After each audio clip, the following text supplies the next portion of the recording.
নমস্কার, বাঙালির পেট পোড়া চ্যানেলে আপনাদের সকলকে জানাই স্বাগত।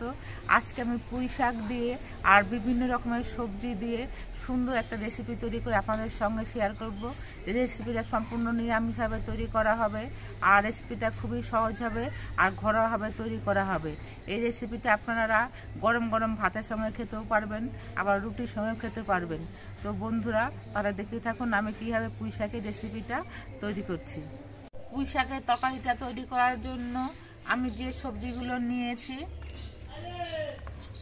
দুটো আলু নিয়েছি, মিষ্টি কুমড়ো নিয়েছি, অর্ধেকটা পেঁপে নিয়েছি, একটা বেগুন নিয়েছি, এখান থেকে যতটা লাগে ততটা আমি নেব, আর কিছু পুঁই শাক নিয়েছি। এই পুঁই শাকগুলোর মধ্যে কিন্তু বীজ হয়ে গেছে, এই দেখুন ছোট্ট ছোট গোটা হয়ে গেছে। এই পুঁই শাকগুলো খেতে কিন্তু খুব ভালো লাগে, খাওয়ার সময় মুখে পড়ে, যাদের দাঁত আছে তাদের খেতে কিন্তু ভীষণই ভালো লাগে। এবার সব সবজিগুলো আমি কেটে নিচ্ছি। প্রথমেই আলুটা কেটে নিচ্ছি।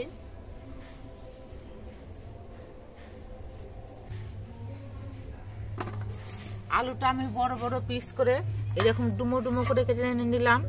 সব সবজিগুলো একটু আমি বড় বড় করে কেটে নেব।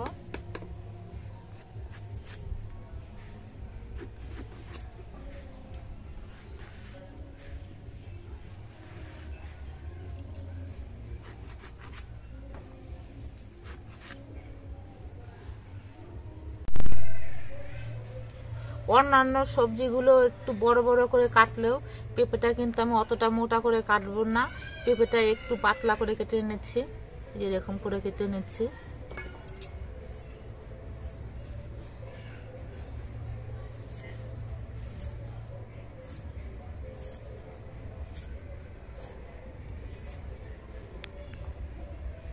আলু, বেগুন, পেঁপে, মিষ্টি কুমড়ো এগুলো কেটে নেওয়া হয়ে গেছে। এবার আমি পুঁই শাকগুলো কেটে নেব। পুঁই শাকগুলো কিন্তু আমি বীজ সমেত নিচ্ছি। এই বীজগুলো খেতে কিন্তু খুব ভালো লাগে, আমার কাছে তো ভীষণ ভালো লাগে।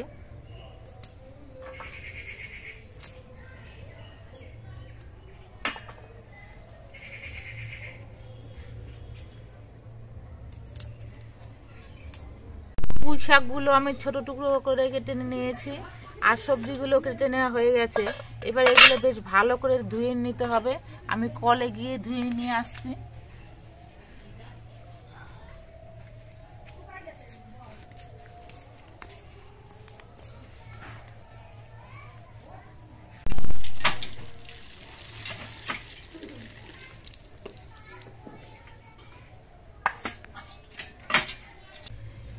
আজকের এই পুঁই শাকের রেসিপিটা আমি গুঁড়ো মশলা দিয়ে রান্না করব। তার জন্য একটা বাটির মধ্যে আমি কিছু গুঁড়ো মশলা নিচ্ছি। আমি হাফ চামচ নিচ্ছি হলুদের গুঁড়ো, হাফ চামচ ধনে গুঁড়ো আর হাফ চামচ জিরে গুঁড়ো। এবার এটা আমি জল দিয়ে গুলিয়ে নেব।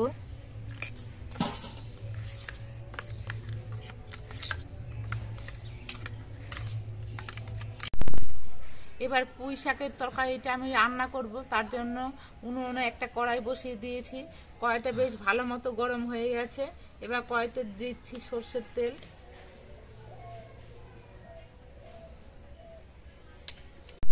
সর্ষের তেলটা গরম হয়ে যাওয়ার পর এর মধ্যে দিচ্ছি দুটো তেজপাতা, দুটো শুকনো লঙ্কা আর 1 চামচ পরিমাণ পাঁচফোড়ন।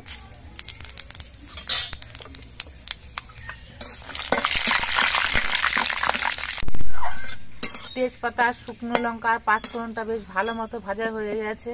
আর পাঁচফোড়নটা ভাজা হওয়ার পর একটা সুন্দর সেন্ট বেরিয়েছে।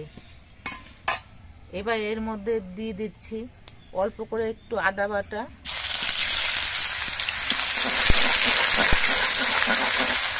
আদাটাও ভেজে নিতে হবে।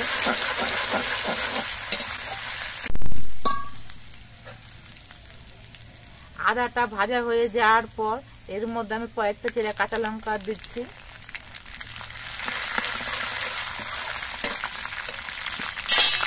আর দিয়ে দিচ্ছি গুলিয়ে নেওয়া মশলাটা। এবার সব কিছু দিয়ে কিছুক্ষণ কষিয়ে নিতে হবে। মশলাগুলো আমি 3-4 মিনিটের মতো কষিয়ে নিয়েছি। মশলা থেকে দেখুন তেল ছেড়ে দিয়েছে। এবার এর মধ্যে আমি সবজিগুলো দিয়ে দিচ্ছি।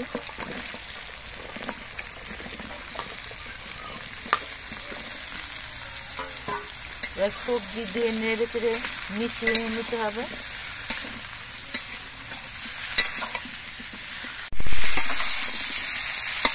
সবজিগুলো তেল মশলার সঙ্গে নেড়ে চেড়ে বেশ ভালো করে মিশিয়ে নিয়েছি।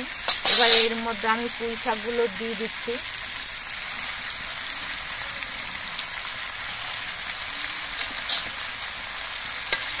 পুঁই শাক দিয়েও নেড়ে দিতে হবে, একটু আস্তে আস্তে নাড়তে হবে। আমার কড়াইটা একটু ছোটো আছে, প্রথমে নাড়তে একটু অসুবিধা হবে, পরে কিন্তু মজে দিয়ে অনেকটাই কমে যাবে। এবার এর মধ্যে দিয়ে দিচ্ছি পরিমাণ মতো নুন।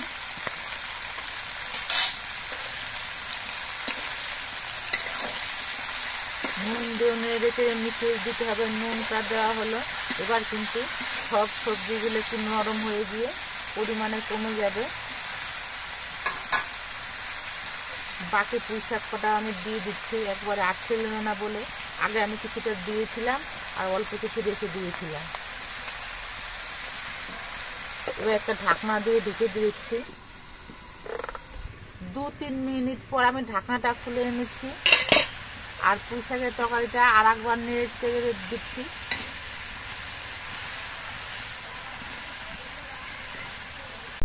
পুঁই শাকগুলো নেড়ে চেড়ে সব কিছুর সঙ্গে বেশ ভালো মতো মিশিয়ে নিয়েছি। এবার আবার ঢাকা দিচ্ছি। এইভাবে ঢাকা দিয়ে দিয়ে রান্না করলে কিন্তু পুঁই শাকটা খুব সুন্দর হবে আর খুব তাড়াতাড়ি রান্না হয়ে যাবে। কাঠে আমি পুঁই শাকের তরকারিটা রান্না করছি। এদিকে আমার মায়ের ইচ্ছে হয়েছে বেগুন পোড়া খাওয়ার জন্য। ঘরে অনেক বড় বেগুন ছিল না, একটা ছোট সাইজেরই বেগুন ছিল। এই বেগুনটা আমি পুড়িয়ে দেব। একটা ফুটো করে নিচ্ছি। কড়াইটা উঁচু করে দিয়ে আমি বেগুনটা দিয়ে দিচ্ছি। এইভাবে বুটাটা এক সাইডে আটকে রাখতে হবে আর কাঠের যে আলটা পাবে তাতে কিন্তু বেগুনটা খুব সুন্দরভাবে পোড়া হবে। শীতকালে এমনিতেই বেগুন পোড়া খেতে ভালো লাগে, তার মধ্যে যদি কাঠে বেগুন পোড়ানো হয় তাহলে কিন্তু বেগুন পোড়াটা খেতে আরো অনেকটা ভালো হয়। 4-5 মিনিট পর আবার আমি ঢাকনাটা খুলে এনেছি। পুঁই শাকটা আবার নেড়ে দিতে হবে। দেখুন মজে কিন্তু অনেকটাই কমে গেছে।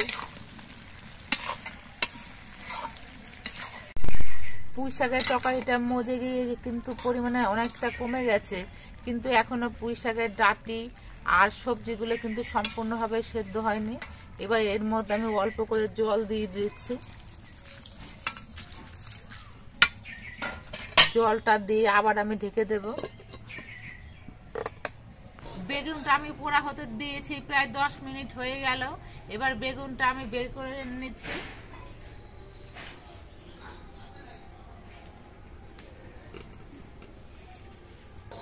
দেখুন বেগুনটা পোড়া হয়ে গেছে।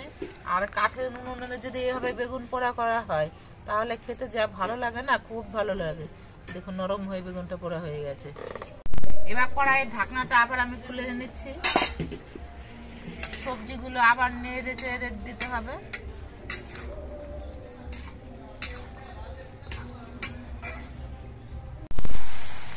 পুঁই শাকের তরকারিটা বেশ কিছুক্ষণ রান্না হওয়ার পর পুঁই শাকের মধ্যেকার জলগুলো কিন্তু দেখুন অনেকটাই শুকিয়ে গেছে আর সব সবজিগুলো নরম হয়ে সেদ্ধ হয়ে গেছে।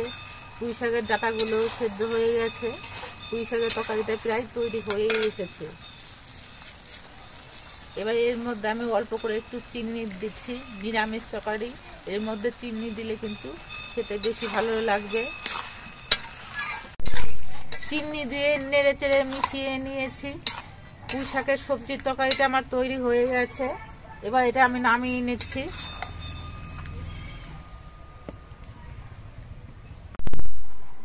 আপনারা দেখতে পেলেন আমি কিভাবে পুঁই শাকের তরকারিটা রান্না করলাম।